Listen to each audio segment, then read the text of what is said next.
Well, it's another day, another dollar, and another video.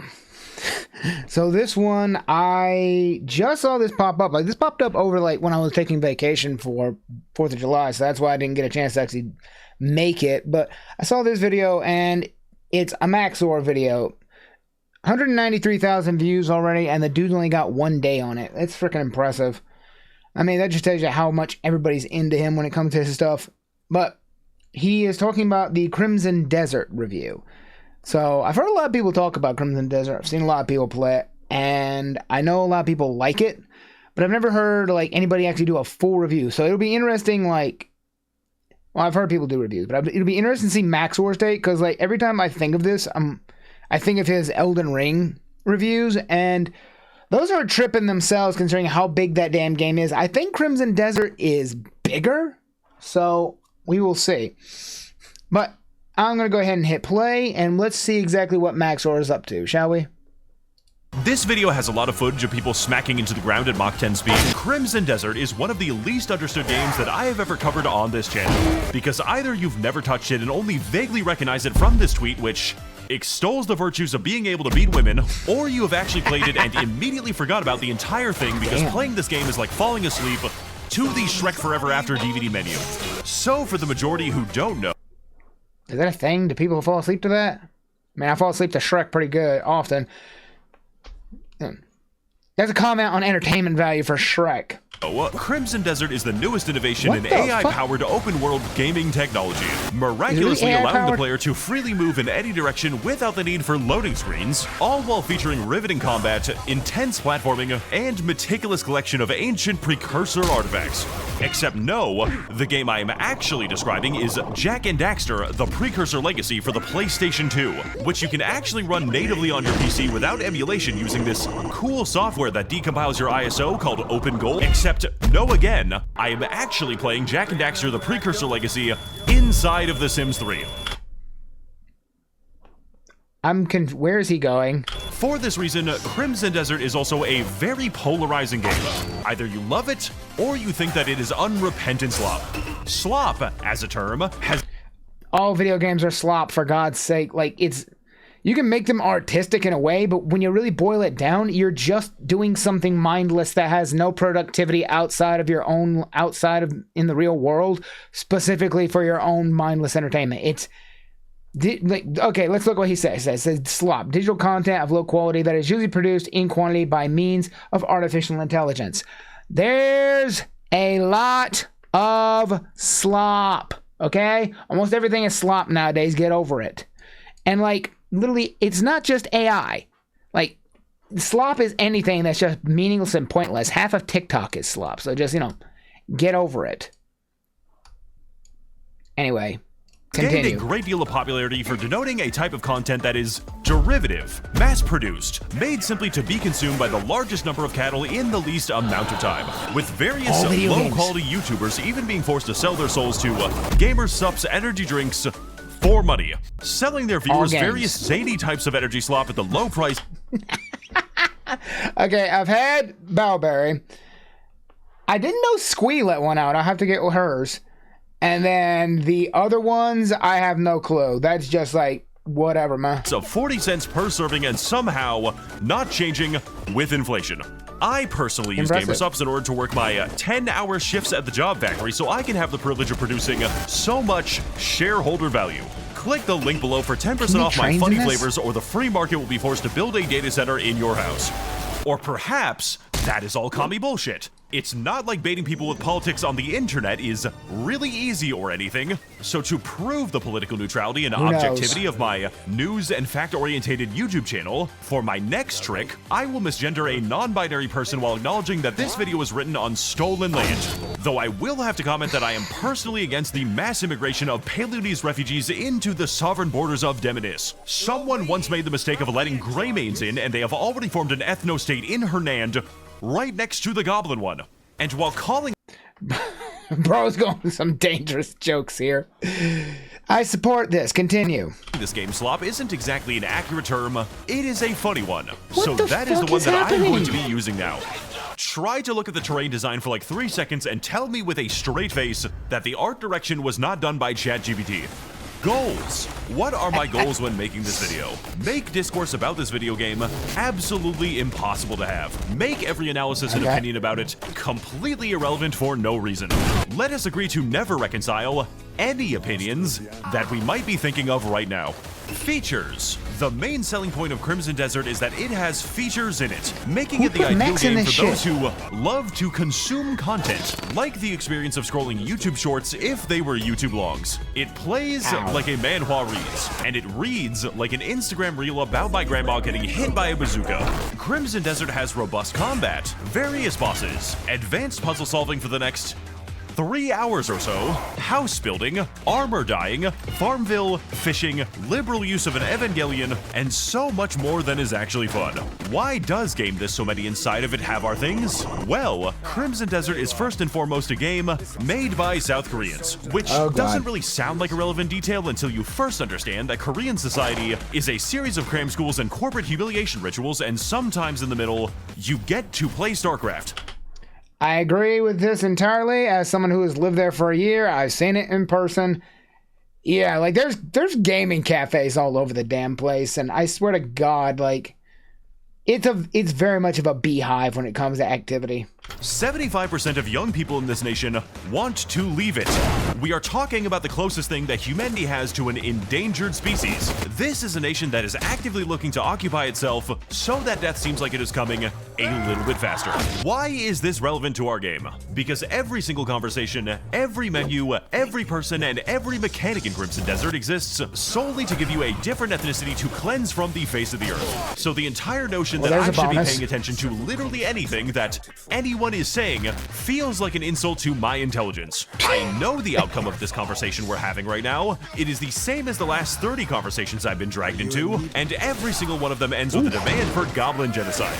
And look, okay, I am definitely not saying that this game might have a problematic depiction of goblins or anything. I just think that it's kind of weird that they happen to live as a minority of inherently conniving traders, black marketeers, and profit-driven debt collectors with the sole honor of being able to charge white people usury and run all of Hernan's financial institutions.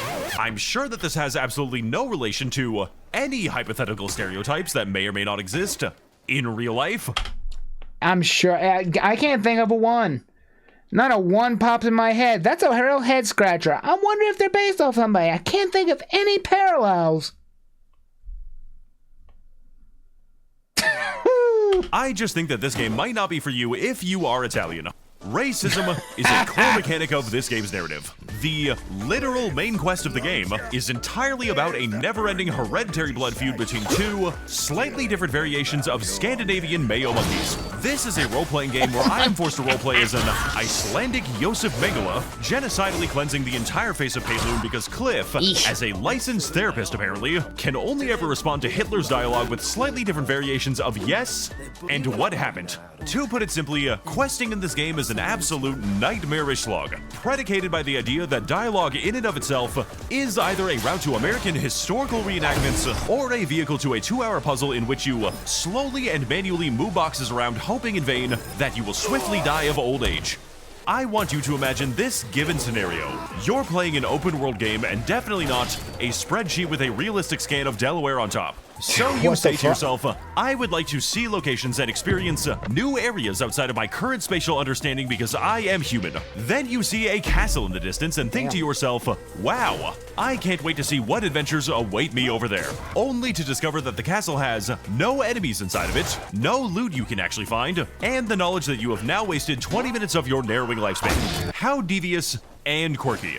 Then, 7 hours... I don't know, maybe they put that in there just to be like, hey, here's a bit of a calm spot. Because they did that in Assassin's Creed Valhalla. There's an actual level there where you just walk over, you find somebody, you sit down with them, you talk to them, and that's like literally, they just show you around their mansion. And then you have a nice drink, and then you say goodbye. Like, that's an actual event. It's a small one up in the corner of the map, but it's there. And actually kind of refreshing. Of real-time later, you just happen to be taking a random quest that you found on a spreadsheet, wherein this desaturated ice dweller has the actual caucasity to inform me of this mysterious and hitherto unknown castle in the distance containing unique enemies and an entire boss fight in it, because I cannot emphasize it enough, This scenario is every single thing in Crimson Desert. In this game, you can grab a tree and use it to catapult yourself. You can clean objects with a broom. You can scramble your brains like Sonic the Hedgehog. And you can even go fishing, just like in Jak and Daxter, the precursor legacy for the PlayStation 2. But when I decided that I wanted to see this castle, this mountain, this battlefield with 9,000 robotic bees, and this Crimson Desert in the video game called... I forget the name. I was told to come back later after I had spoken to a random rock 5 zip codes away and listened to the most boring explanation of anything I have ever seen. This problem gets so much worse than you think it is. It is not just castles. There are entire nations in this game that exist purely in the context of the main quest, and after that are literally never seen or heard from ever again. Just like my dad, the game does not expect you to actually have a memory about this guy. I've seen somebody play this. Entire mechanics will just show up and then randomly disappear into the void for 30 hours. Did you happen to like the dialogue mechanics with fucking 10 seconds of pausing between each line? Yeah, me neither. So why is it in the game for exactly 2 mandatory quests? Can we please make that number 0, because it feels like I am having a stroke right now. Jesus. And not the good kind. Hitherto unknown antagonists who are now suddenly really important to the plot apparently keep appearing and get killed within the span of 30 minutes, never to be seen or mentioned ever again. Everything is paced like it is JoJo's Bizarre Adventure if every single stand user talked in fucking Mad Libs. That is why Crimson Desert is... Well, I mean, like, I've actually seen people play this like an actual full-on, like, shonen battle concept where, like, some people have, like, actually pulled out and, like, beat the shit out of somebody like a JoJo stan. So forgettable, because the actual game itself is constantly forgetting. The literal second that the player looks away from something or someone, that thing ceases to exist. And believe me, I really tried to get them to exist, okay? There is just nothing here. But oh my god, Max, there are things in the game. Haven't you seen the things to do in the world, Max? Haven't you fought these fucking 4 identical copies of the same guy? Haven't you done the quest where you rescue this goblin and he tells you to go fight the 50 simultaneous wolves? Yes, I have, dipshit. And look, if you like things to do, you know, if you're like a 40-year-old dad who just wants to come home and be assigned a task as is their natural inclination, I am not going to yuck someone else's yum, but it's probably because you were not given a soul at birth. Does anything that I do affect the world? No. I fight bosses, I do puzzles, I take a random quest from a guy and watch a mass shooting happen at the circus completely unprompted by anything. I go back to my camp, I sell the bodies that I looted to build up my Farmville minigame, I go to sleep, and then I do it all over again, and you know what? I like the Farmville minigame. Chapter 2, the Farmville minigame. Am I not surprised? Oh my god, what the... Are these Janissary Occubus firing orcs? What the fuck? What am I looking at? I feel like the game, the way he's describing it, sounds to me like there's multiple teams who handle like different sections and regions, and all of them are just copying each other's homework. None of them have any like creativity of their own. Please hear me out, okay? Because if this game's world isn't even going to try to motivate me at all, the least it can do is... Wait, is that a that was a flint... a percussion cap, like, musket. How are you firing multiple shots? What the hell? What magic bullshit? Let me motivate me at all. There is genuine progression in the Farmville minigame, and frankly, it's a really good idea because unlike the main quest, I am the one deciding what I do with my camp. I decide what weapons I'm going to upgrade. Maybe I want to chop down a tree so we can have wood. Maybe I send someone to get that wood and use that wood to build a farm. Maybe I identify an unprotected rival ethnicity in the mountains so that I may purloin that which they no longer need, sell them to my blacksmith, and invest the proceedings into a stock index fund. Maybe I want to go mining, but bandits have occupied the quarry, so I have to kill them. My gear isn't good enough, so I need to upgrade by getting a better smith, and that takes money, and oh my god, there is almost a game here. I can choose where to invest my money. I can invest in myself by purchasing 200 rotisserie chickens And I had to search every single grocery store in the game for this, please laugh. I can invest in the Bank of Naples where I can actually choose my investment strategy on the open market like some sort of perfidious Dutchman, or invested in the purchase of a new cart and the packaging of unique goods, then looking up where to sell those goods and then traversing the map and then running them back to another post, and it now just dawns on me that I am making a more compelling story than the narrative of any quest in this game, and it's not even close. If you want me to remember a location, do not make me save it. Make it mean something to me. Make the liberation of Palun from the Danish people unlock new territory and resources to exploit. Make exploration uncover new and lucrative trades so I can exploit the differences in wages to build a Labubu factory. Make anything in the story matter to the salt of the earth goblin skinner. And yet, I still have to mine random outcroppings of iron and copper like a Congolese child, even though I have an entire ethno-state at my personal command, because this game cannot decide between dialectical materialism or great man theory.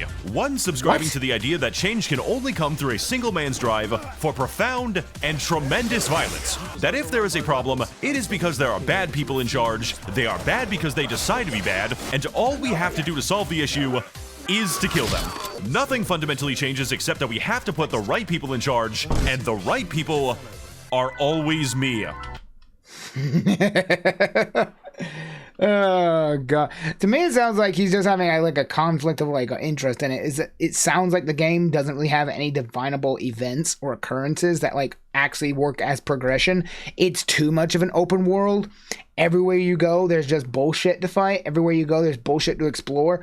But the actual place that you find actual progress is the storyline of you working on your farm, because you're slowly building it, you're developing it, but every time you go somewhere else, you have to hit a trigger or else the world doesn't exist, is kind of what he means, I think. While the other one postulates that the advancement of society ultimately comes from collective material advancement and the endless struggle between differing modes of production, eventually culminating in the birth of a bourgeois goblin class.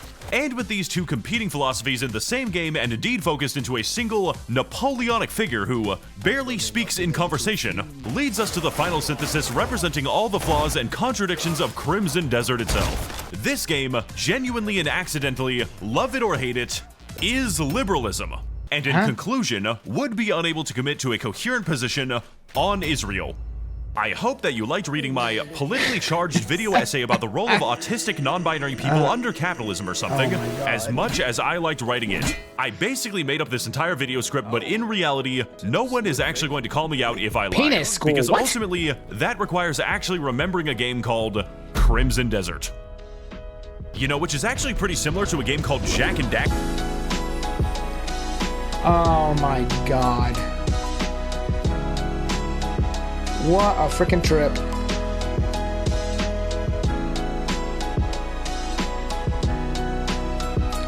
That is just... You know what? I've watched a lot of like... Hold on. I hate to say it, but I feel like Max0r kind of phoned that one in. I don't know if it's because he just didn't care for this game. I don't know if he's just like... doesn't feel like there's enough there to actually give a full story of or a full video on, but like I think that's probably his shortest video. 13 minutes 18 seconds. Let me check. Hold on, let me check. Max0r's, what's your videos?